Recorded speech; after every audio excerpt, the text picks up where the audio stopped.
NDA government వచ్చి 100 రోజులు అవుతుంది. 100 రోజుల పరిపాలన ఎలా ఉందంటే ఏం చెప్తారు? నాకైతే బాగాలేదు. బాగాలేదు. ఏమన్నా ఎందుకని? ఇసుక ఫ్రీ ఇసుక అన్నారు, ఇంతవరకు లేదు. నేను యాక్చువల్గా టాపీ మేస్తుంది, వర్క్స్ లేవు, ఇసుక ఆగిపోయింది, వర్క్స్ అన్నీ ఇబ్బందిగా అయిపోయింది. వారానికి 2 రోజులు 3 రోజులు చేస్తున్నాం. దానివల్ల ఉపయోగం ఏముంది? చంద్రబాబు నాయుడు గారు మరి ఫ్రీ ఇసుకని తీసుకొచ్చారు కదా పాలసీ. ఫ్రీ ఇసుక అన్నారన్న, ఏది ఇంతవరకు అమల్లోకి రాలేదు కదా. వచ్చిందా? అమల్లోకి రాలేదుగా. అంటే మీకు మేలుకరంగా లేదంటారా? నాకైతే లేదని అనిపిస్తుంది.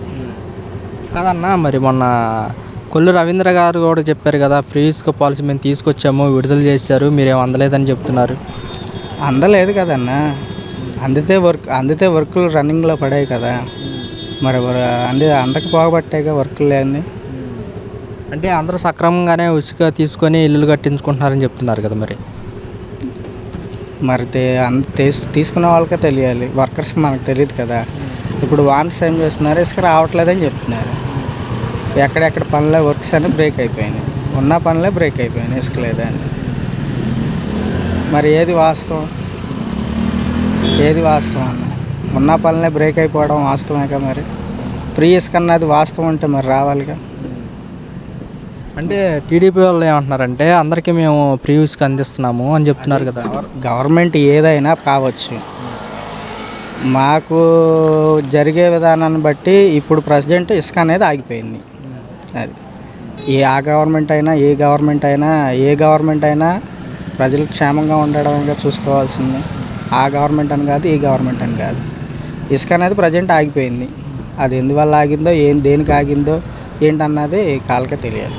మరి టీడీపీ వాళ్ళు అంటున్నమాట, భవన కార్మికులు మొత్తం ఈ ప్రభుత్వంలో చాలా సంతోషంగా ఉన్నారు అని చెప్తున్నారు కదా.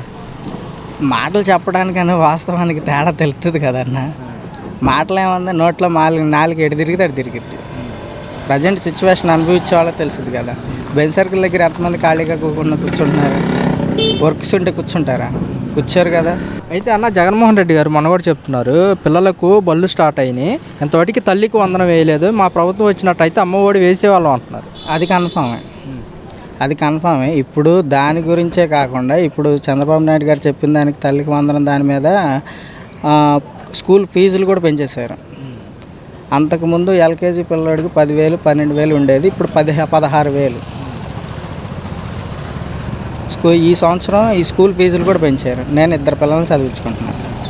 ఆ 2 పిల్లల మీద నాకు 25,000 ఎక్స్ట్రా పెరిగింది. ఈ సంవత్సరం 25,000 పెరిగింది. గత ప్రభుత్వంలో నాకు ఆ 25,000 మైనస్. అంటే 2 పిల్లలకి అమ్మఒడి వచ్చిందా? ఒక్కరికే వచ్చిన దాని వారం ఫీజులు కూడా తగ్గివేగా.